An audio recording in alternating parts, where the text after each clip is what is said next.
Good morning, good afternoon, good evening, folks. Michael Zuber, one rental at a time, back with his good friend and CEO of Hemlane, Dana. How you doing, Dana? I'm great. Thanks for having me again. Absolutely. Look forward to our conversations every couple of weeks because of my expert series. You're the landlord. You're like me. We can talk about what's really going on. So you fit a very nice niche on my channel. So thank you very much. Great. So what I thought we should talk about today is over 70% of folks self-manage, right? They can't afford a property manager or choose not to. So I thought we should talk about where some self-managers fall down. I think maybe we'll do two or three each. And ladies first, we'll let you throw the first one out. All right. The biggest one I think is not valuing your time. Ooh. And so when you have that property manager line item on your P&L, a lot of people put it at zero and they say, I don't have a property manager, so there's no money spent, right? Oh, that's true. Your time is really valuable, right? So, I mean, lawyers know exactly what their time's worth. They all sit there and are like, this is costing me $700 every time I talk to you, Dana, right? Like personal relationships. Yeah. But most of us don't have, what's my time worth? And the easiest way to do it is take your salary and divide it by how many hours you work in a year. And then you kind of know what your billable rate is. That might be an easy way to do it. But if you are going to self-manage, I actually haven't seen anyone do this. I'd love to, in the comments, hear someone say, oh yeah, I do put my time into that spreadsheet, but really understanding, tracking how much time, and then multiplying that time by your billable rate to see how much is it really costing you, because you might be surprised that you're more inefficient than a property manager and it is costing you way more time. Folks, I want to take this as a challenge. In the comments below of this video, A, are you tracking time? And B, do you put a rate on your time? Comments below. And if you're not, maybe a couple of you can do that for the next month or two and let us know what you find out. I'm sure Dana would love to talk to you. That's a great idea. So the next one for me is they treat tenants like friends or worse, family, right? I still know some self-managers that they don't even have a real lease, right? There's still handshakes going on.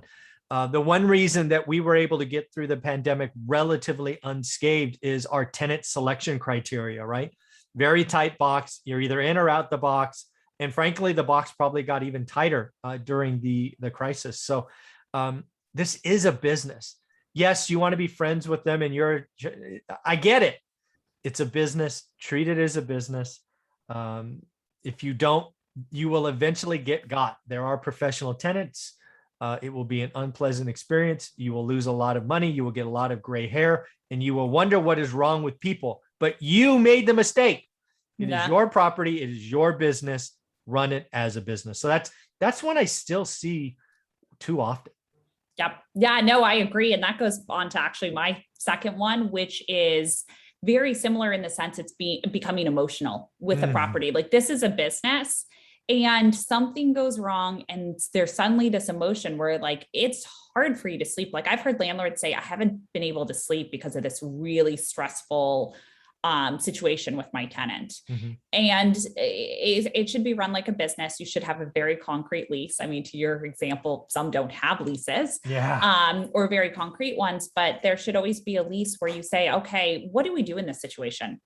What did we both agree to of how this should be handled? And if it's not in your lease, saying, okay, I'm not going to get emotional about it. I'm going to deal with it. And my next lease is going to 100% exactly let me know and the tenant know how this situation would be handled. And I think that is really important because that emotion, actually putting time on that, it's a lot more than just time. It's like your health, it's everything. And I see way too many landlords jump out of the business, especially ones with 1 to 2 units. That's where I see them jump out because they get emotional, because you're right. They've become friends with their tenants. They've let their tenants get by with things that were in the lease and they kind of were lenient on it. So yeah, my second one would be the emotional part of it. Yeah. One thing I tell people all the time, whether it's stocks, crypto, or real estate, if your investments are keeping you up at night, that's a sign that something's wrong. Go fix that. You're over leveraged something. It's when your investments keep you up, life is hard enough. When your investments keep you up at night, that's not a good thing. So work on fixing that. So my number two is where where it is so easy to fall down. And again, this maybe is my silly accounting brain, and that is audit trail. Right? Audit trail, the ability to go back and not only look at what happened last week, last month, but in theory, you're going to have these portfolios for years or decades. The ability to go back and, hey, what happened in, like for me, like I had a water heater go out on a unit the other day. And, you know, if I can go back and say, did we ever replace it before? Oh, by the way, because again, I own a lot of stuff. So I have 2 houses on one street. And I remembered replacing the water heater on the street. And I thought it was this house. Turns out it was the other house on the same street. You know, so again, the ability to go back years, audit trail, and not only audit trail for expenses, which was that example, but also communications, right? If you're self-managing, communicating, not only posting notices and this, it's just the audit trail that is provided by applications today are so much better than I had 20 years ago, which was email and Excel. I mean, it's just light years ahead. So audit trail needs to be appreciated. And again, it's in your 30-day trial that you give people. Play with the audit trail, play with communications. It's wild. The ability to go back. Yeah. And I actually what I love about that one is it takes the emotion out of it, because the moment that you say something went wrong, you're looking at the numbers and you say something went wrong, you can go back to an audit trail and say exactly what happened, what went wrong in that situation, and how did I learn from it, and how can I make sure this doesn't happen again? Yep. Yeah. Great. Like all right. One more. So my third one is about setting expectations up front. So if you're self-managing, that means you're 24/7, right? So in other words, a tenant calls you at 2 a.m. and they say it's an emergency, you need to be picking up that call. And while that doesn't happen that frequently, it definitely does happen. And it's stressful to keep your phone on at night. And so I think it's setting expectations up front to your tenants who are your customers of, one, when should they expect to hear back from you on standard repair requests? When should they expect what is the turnaround time for emergencies? When should they call for an emergency? What's considered an emergency versus an urgent request? Like if they're calling at 2 a.m. in the morning, does it fit? What box does it fit in that they should be calling? Because if it's something such as, you know, my weather stripping is coming off and there's no active flooding or leaks, it's like, well, you probably don't need to call me at 6 a.m. in the morning on a Saturday about this, especially if you're in a different time zone. It's 9 a.m. for them and 6 a.m. for you. Ooh, so really setting those expectations of your hours, what to expect, what turnaround times are, and what types of situations they should bring to you. Because if you set that upfront process with each one of your tenants and they agree to it, it makes it where then when you do get that call, it's within it's reasonable, right? And you're not thinking, oh gosh, why did I just get that call? And I didn't need to. So really setting those expectations up front, I think it goes with both repair requests and lease violations and noise complaints and things like that. But I would also say it goes with setting those expectations of, here's the lease agreement. Did you read it? I can't tell you how many tenants, if you look at their time spent on like DocuSign, how quickly they scroll to the bottom and just sign. They didn't even read the document.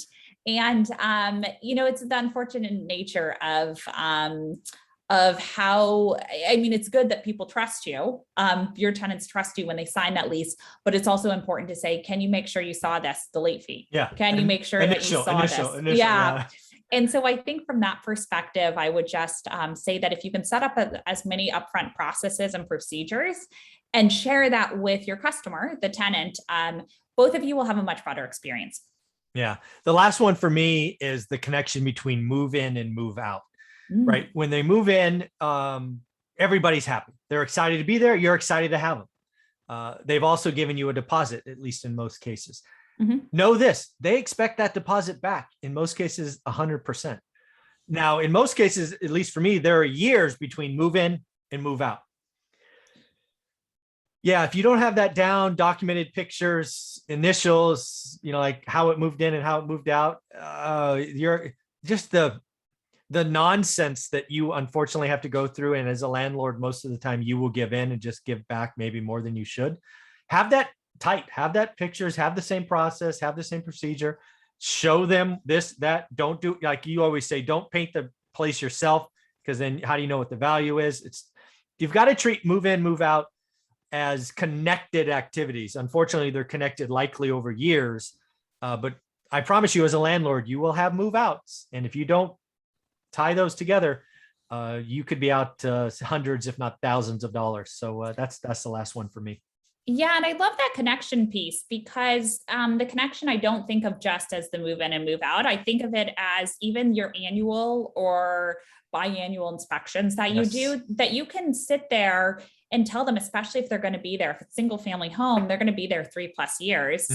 And so from that perspective, telling them like, okay, just as a heads up, I know you're not moving out and we're signing another year lease, but we would recommend fixing these things that are broken, or there's these big dents in the wall. We recommend getting these fixed, because upon move out, we would charge for these. Yep. And we know you're not moving out, but like, it's better to fix now. And that way, just so you know, everything doesn't fall on that last day, which, by the way, moves are so much work. No one knows how much stuff they have until they move. And then it becomes stressful because they're trying to do that, trying to clean. And so I couldn't agree more on that last one. Very cool, Dana.